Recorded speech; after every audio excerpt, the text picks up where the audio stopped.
Hello, beautiful people. Welcome back to my YouTube channel.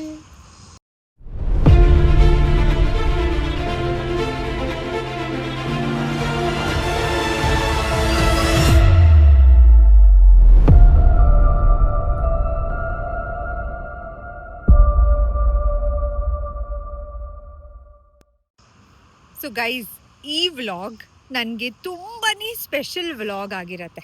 ಯಾಕೆ ಅಂತ ಕೇಳ್ತಾ ಇದ್ದೀರಾ? ಫಾರ್ ದ ಫಸ್ಟ್ ಟೈಮ್ ನನ್ನ ಈ ವ್ಲಾಗಿಂಗ್ ಜರ್ನಿ ಸ್ಟಾರ್ಟ್ ಆದಾಗಿಂದ ನನ್ನ ಫ್ಯಾಮಿಲಿನ ಅಂದರೆ ನನ್ನ ಹಸ್ಬೆಂಡ್ನ ಬಿಟ್ಟು ನನ್ನ ಪೇರೆಂಟ್ಸ್ ಆಗಲಿ ಅಥವಾ ನಮ್ಮ ತುಂಬ ವ್ಲಾಗ್ಸಲ್ಲಿ ನಾನು ಹೇಳಿದ್ದೀನಿ ರೆಸಿಪಿ ನಮ್ಮ ಅಜ್ಜಿ ಮಾಡ್ತಾಯಿದ್ರು, ನಮ್ಮಮ್ಮ ಮಾಡ್ತಾಯಿದ್ರು ಅಂತ. ಬಟ್ ಅವ್ರನ್ನ ಯಾರನ್ನೂ ಇಂಟ್ರಡ್ಯೂಸ್ ಮಾಡಿಸಿರಲಿಲ್ಲ. ಸೊ ಇವತ್ತು ಅವರು ಇಂಡಿಯಾಯಿಂದ ಒಂದು ಸ್ಪೆಷಲ್ ರೆಸಿಪಿನ ಶೂಟ್ ಮಾಡಿ ನನ್ನ ಜೊತೆ ಶೇರ್ ಮಾಡಿದ್ದಾರೆ. ಅದು ಏನು ಅಂತ ಕೇಳ್ತಿದ್ದೀರಾ? ಅದಕ್ಕಿಂತ ಮುಂಚೆ ಇದನ್ನು ಯಾರು ಕುಕ್ ಮಾಡಿದ್ದಾರೆ ಅಂತ ಸಹ ನಿಮ್ಮ ಹತ್ರ ಹೇಳ್ಬಿಡ್ತೀನಿ. ಇದು ನಮ್ಮ ಅಜ್ಜಿ ಮಾಡಿರೋ ಅಂಥ ಒಂದು ರೆಸಿಪಿ. ಸೊ ಅವ್ರಿಗೆ ತುಂಬಾ ಒಂಥರ ಫೇಮಸ್ ಡಿಶಸ್ ಎಲ್ಲ ಮಾಡಿದಾಗ ಅವ್ರದ್ದೇ ಒಂದು ಸಿಗ್ನೇಚರ್ ಡಿಶ್ ಥರ ತುಂಬ ಕೆಲವು ಐಟಮ್ಸ್ ಇದೆ. ಅದೊಂಥರ ನಮ್ಮ ಫ್ಯಾಮಿಲಿನಲ್ಲಿ ಅದೊಂದು ಫೇಮಸ್ ಡಿಶಸ್ ನಮಗೆ. ಸೊ ಆ ಥರ ಡಿಶ್ ಮಾಡ್ತಾ ಇರುವಾಗ ನನಗೆ ಮಾಡಿ ಕಳಿಸಿ ಅಂತ ತುಂಬ ದಿವಸದಿಂದ ಕೇಳ್ತಾ ಇದ್ದೆ. ಅವರು ಬರೀ ಸಿಗ್ನೇಚರ್ ಡಿಶ್ ಯಾಕೆ, ನಾನು ಒಂದು ಹೊಸ ಪ್ರಯತ್ನ, ಒಂದು ಹೊಸ ಡಿಶ್ ಮಾಡಿದ್ದೀನಿ ಆ್ಯಂಡ್ ಅದು ಕೂಡ ಒಂದು ಹಿಟ್ ಆಗಿಬಿಟ್ಟಿದೆ. ಸೊ ಅದು ನನ್ನ ಸಿಗ್ನೇಚರ್ ಡಿಶಲ್ಲಿ ಆ್ಯಡ್ ಆಗ್ತದೆ, ಅದನ್ನು ನಿನ್ನ ಜೊತೆ ಶೇರ್ ಮಾಡ್ತೀನಿ ಅಂತ ಅವರು ಶೂಟ್ ಮಾಡಿ ಕಳಿಸಿದ್ದಾರೆ. ಇವತ್ತಿನ ಸ್ಪೆಷಲ್ ರೆಸಿಪಿ ಏನು ಅಂದರೆ ಸಿಹಿ ಕುಂಬಳಕಾಯಿ ಪಾಯಸ. ಯಾವತ್ತಾದರೂ ಕೇಳಿದ್ದೀರಾ ಈ ಥರನೂ ಮಾಡ್ಬೋದು ಅಂತ? ಸಿಹಿ ಕುಂಬಳಕಾಯಲ್ಲಿ ಪಾಯಸ ಹೆಂಗೆ ಮಾಡೋದು, ಆಮೇಲೆ ಅದ್ರದ್ದು ರೆಸಿಪಿ ಸ್ಟೆಪ್ ಬೈ ಸ್ಟೆಪ್ ಪ್ರತಿಯೊಂದು ನೋಡ್ಕೊಂಬರೋಣ ಬನ್ನಿ. ಅದಕ್ಕಿಂತ ಮುಂಚೆ ಒಂದು ಡಿಸ್ಕ್ಲೇಮರ್ ಹೇಳ್ಬಿಡ್ತೀನಿ. ಇದು ಅವ್ರು ಮೊದಲನೇ ವಿಡಿಯೋ ಶೂಟ್ ಮಾಡಿರೋದ್ರಿಂದ ಸ್ವಲ್ಪ ಕ್ಯಾಮ್ರಾ ಆ್ಯಂಗಲ್ ಆ ಕಡೆ ಈ ಕಡೆ ಆಗಿದೆ. ಸೊ ನಂದು ಕೂಡ ಮೊದಲನೇ ವ್ಲಾಗಲ್ಲಿ ನೀವು ನನ್ನ ಜರ್ನಿ ಫಸ್ಟಿಂದ ನನ್ನ ಜೊತೆ ನೀವು ಬಂದಿದ್ರೆ ನನಗೂ ಕ್ಯಾಮ್ರಾ ಆ್ಯಂಗಲ್ನ ಸರಿ ಮಾಡ್ಕೊಳ್ಳೋಕ್ಕೆ ಒಂದೆರಡು ವ್ಲಾಗ್ ಬೇಕಾಯಿತು. ಸೊ ಇದು ಅವ್ರ ಫಸ್ಟ್ ವ್ಲಾಗ್ ಆಗಿರೋದ್ರಿಂದ ಸ್ವಲ್ಪ ಅಡ್ಜಸ್ಟ್ ಮಾಡ್ಕೊಳ್ಳಿ ಅಂತ ಫಸ್ಟೇ ನಿಮಗೆ ರಿಕ್ವೆಸ್ಟ್ ಮಾಡ್ತಾಯಿದ್ದೀನಿ.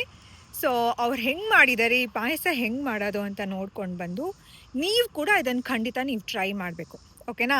ಬನ್ನಿ ರೆಸಿಪಿಗೆ ಸ್ಟ್ರೇಟಾಗಿ ಹೋಗೋಣ. ನಮಸ್ಕಾರ ಎಲ್ರಿಗೂ.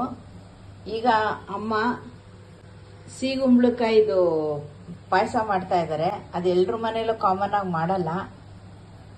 ಇದಕ್ಕೆ ಬೇಕಾಗಿರೋ ಪದಾರ್ಥಗಳು ಗೋಡಂಬಿ, ತುಪ್ಪ, ಹಾಲು, ಸಕ್ಕರೆ, ಸಣ್ಣದಾಗಿ ಸಿಪ್ಪೆ ತೆಗೆದುಬಿಟ್ಟು ಹೆಚ್ಚಿರೋ ಅಂಥದ್ದು ಸಿಹಿ ಕುಂಬಳಕಾಯಿ, ಮತ್ತು ಹಾಲಲ್ಲಿ ನೆನೆಸಿರೋದು ಬಾದಾಮಿ ಮತ್ತು ಕೇಸರಿ, ಮತ್ತು ಸ್ವಲ್ಪ ಏಲಕ್ಕಿ. ಹೀಗೆ ಹೇಗೆ ಮಾಡ್ತಾರೆ ನೋಡೋಣ.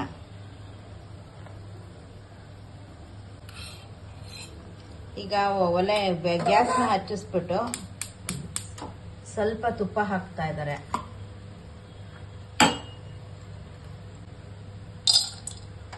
ಆಮೇಲೆ ತೆಗೆದಿಟ್ಟಿರೋದು ಗೋಡಂಬಿ ಹುರಿಬೇಕು.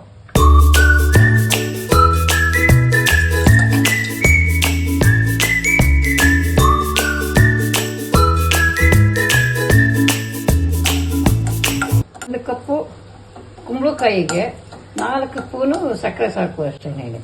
ಯಾಕೆಂದ್ರೆ ಕುಂಬಳಕಾಯಿನ ಸಿಹಿ ಇರುತ್ತೆ ಯಾವಾಗ್ಲೂ, ಅದೆಲ್ಲ ಬೇಕಾಗಿರೋದಿಲ್ಲ. ಹಾಲನ್ನು ಅಷ್ಟೇನೆ. ಬಾದಾಮಿ ಇದೆಲ್ಲ ಹಾಕಿರ್ತೀವಿ ಅಲ್ವಾ, ಬಾದಾಮಿಗೆ ಇರೋದ್ರಿಂದ ಗಟ್ಟಿಯಾಗ್ಬಿಡುತ್ತೆ. ಅದುವೇ ಸ್ವಲ್ಪನೇ ಹಾಲು ಹಾಕಿದ್ರು ಸಾಕು. 1 ಕಪ್ನಷ್ಟು 2 ಕಪ್ನಷ್ಟು ಹಾಲು ಸಾಕಾಗುತ್ತೆ. ಈ ಶಾವಿಗೆ ಮಾಡುವಾಗ ಹಾಲು ತುಂಬಾ ಬೇಕಾಗುತ್ತಲ್ವಾ, ಈಗ ತುಂಬಾ ಹಾಲು ಬೇಡ. ಸ್ವಲ್ಪ ಕೆಂಪುಗಾಗೋ ಹಾಗೆ ಗೋಡಂಬಿ ಹುರ್ಕೋತಾ ಇದ್ದೀನಿ. ಪುನಃ ಇನ್ನೊಂದು ಸ್ವಲ್ಪ ತುಪ್ಪ ಹಾಕ್ಬಿಟ್ಟು ಕುಂಬಳಕಾಯಿನ ಸ್ವಲ್ಪ ಹುರ್ಕೋತಾ ಇದ್ದೀನಿ. ಇಲ್ಲಾಂದ್ರೆ ಸ್ವಲ್ಪ ಹಸಿ ಥರ ವಾಸನೆ ಬರುತ್ತಲ್ವಾ, ಹಸಿ ವಾಸನೆ ಹೋಗೋಕ್ಕಷ್ಟೇ ಇದು ಹಿಂಗೆ ಮಾಡೋದು.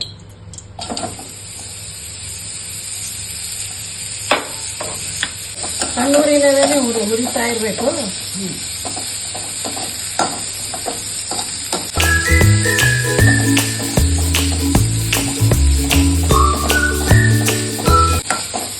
ಸ್ವಲ್ಪ ಕೆಂಪಾಗುತ್ತೆ, ಅವಾಗ ನಿಲ್ಲಿಸ್ಬಿಟ್ರಾಯ್ತು.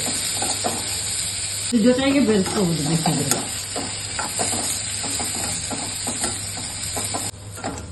ಈಗ ಸ್ಟವ್ ಆರಿಸ್ಕೊಂಬಿಡೋಣ. ಈ ಶಾಖಕ್ಕೆನೆ ಇದು ಚೆನ್ನಾಗಿರುತ್ತೆ. ಇದು ಸ್ವಲ್ಪ ಆರಲಿ, ಆಮೇಲೆ ಮಿಕ್ಸಿಗೆ ಹಾಕೋಬೇಕಾದ್ರೆ ಈ ಮಿಕ್ಸಿ ಜಾರ್ಗೆ ಹುರಿದಿಟ್ಟಿರೋ ಸಿಗುಂಬಳಕಾಯಿ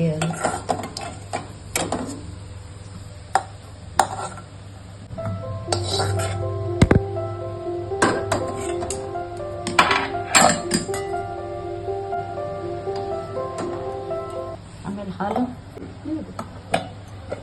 ಕೊಂಡಿರೋದು,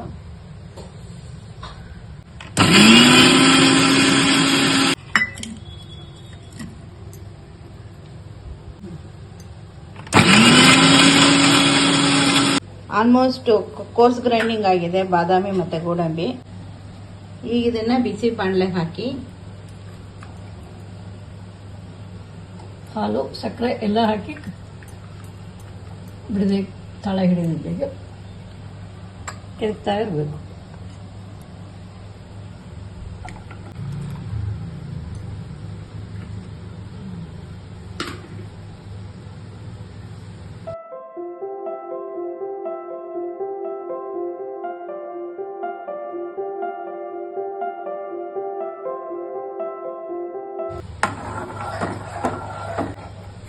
ಈಗ ಸಕ್ಕರೆ ಚೆನ್ನಾಗಿ ಕರಗಿದ್ಮೇಲೆ ಸಕ್ಕರೆ ಎಲ್ಲ ಕರಗಿದ ಮೇಲೆ ಇನ್ನೊಂದು ಸ್ವಲ್ಪ ಹಾಲು ಹಾಕಿ ಕುದಿಸ್ಬೇಕು.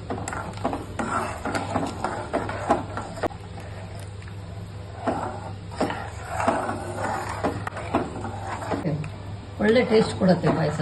ಹಸಿ ಹಾಲು ಹಾಕ್ಬಿಟ್ಟು ಕೈ ಆಡಿಸ್ತಾ ಇರಬೇಕು, ಗಂಟಾಗಬೇಕು.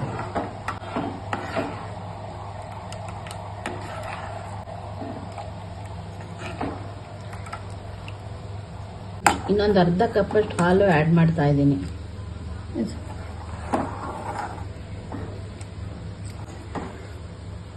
ಓಕೆ, ಥ್ಯಾಂಕ್ ಯು ಅಮ್ಮ. ಥ್ಯಾಂಕ್ ಯು ನಿಮಗೂ. ಸೊ ಐ ಹೋಪ್ ನಿಮ್ಮೆಲ್ಲರಿಗೂ ಈ ರೆಸಿಪಿ ತುಂಬಾ ಇಷ್ಟ ಆಯಿತು ಅಂತ.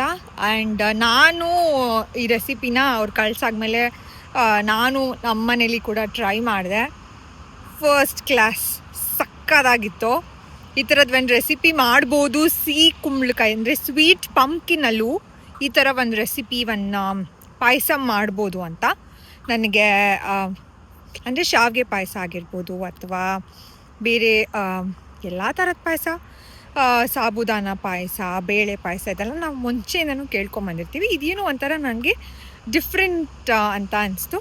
ಸೊ ನಿಮ್ಮೊಟ್ಟಿಗೂ ಕೂಡ ನಾನು ಇದನ್ನು ಶೇರ್ ಮಾಡ್ಕೊಂಡಿದ್ದೀನಿ. I hope you like watching my video. And ಹೀಗೆ ಪ್ಲೀಸ್ ಎನ್ಕರೇಜ್ಮೆಂಟ್ ಮಾಡಿ, ಸೊ ದಟ್ ಇನ್ನೂ ಹೆಚ್ಚು ರೆಸಿಪೀಸ್ ನಮ್ಮ ಅಮ್ಮ ಕುಕ್ ಮಾಡೋದಾಗ್ಬೋದು ಅಥವಾ ನಮ್ಮ ಅಜ್ಜಿ ಕುಕ್ ಮಾಡೋದಾಗ್ಬೋದು, ಇವರೆಲ್ಲ ಒಂಥರ ನಾನು ಈ ಕುಕ್ಕಿಂಗ್ ವರ್ಲ್ಡ್ಗೆ ಒಂಥರ ಬಿಗಿನರ್ ಅಂತಲೇ ಹೇಳ್ಬೋದು.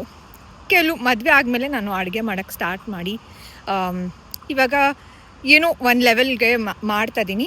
ಬಟ್ ಆಫ್ಕೋರ್ಸ್ ಎಲ್ಲ ಪೇರೆಂಟ್ಸು ಅಥವಾ ಗ್ರ್ಯಾಂಡ್ ಪೇರೆಂಟ್ಸ್ ಅವರೆಲ್ಲ they've been cooking from really long time. ತುಂಬ ವರ್ಷಗಳಿಂದ ಅವರು ಅಡುಗೆ ಮಾಡ್ತಾ ಬಂದಿರ್ತಾರೆ. ಸೊ ಮಾಸ್ಟರ್ಸಿಂದ ಒಂದು ವಿಡಿಯೋ ನೋಡ್ಕೊಂಬಂದಿದ್ದೀವಿ.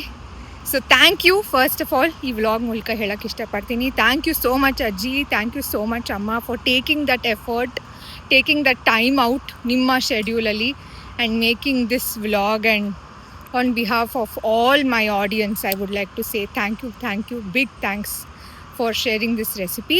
And ನೀವು ಕೂಡ ಖಂಡಿತ ಇದನ್ನು ಟ್ರೈ ಮಾಡಿ, ನಿಮ್ಗೆ ಇಷ್ಟ ಆಯ್ತಾ ಇಲ್ವಾ, ನಿಮ್ಗೆ ಹೆಂಗೆ ಬಂತು ಅಂತ ನನ್ನ ಜೊತೆ ಶೇರ್ ಮಾಡಿ. ನಾನು ಯಾವಾಗಲೂ ಹೇಳ್ದಂಗೆ ತುಂಬ ನಿದ್ದೆ ಮಾಡಿ, ಖುಷಿಯಾಗಿರಿ, ಚೆನ್ನಾಗಿ ಊಟ ಮಾಡಿ ಅಂತ ಹೇಳ್ತಾ ಪ್ರೀತಿ ಹಂಚಿ ಮರಿಬೇಡಿ. ನೀವು ಕೂಡ ಆರಾಮವಾಗಿ ನಕ್ಕೊಂಡಿರಿ. ನಾನು ಮತ್ತೆ ಮುಂದಿನ ವ್ಲಾಗಲ್ಲಿ ಸಿಗ್ತೀನಿ. ಅಲ್ಲಿವರೆಗೂ ಟೇಕ್ ಕೇರ್.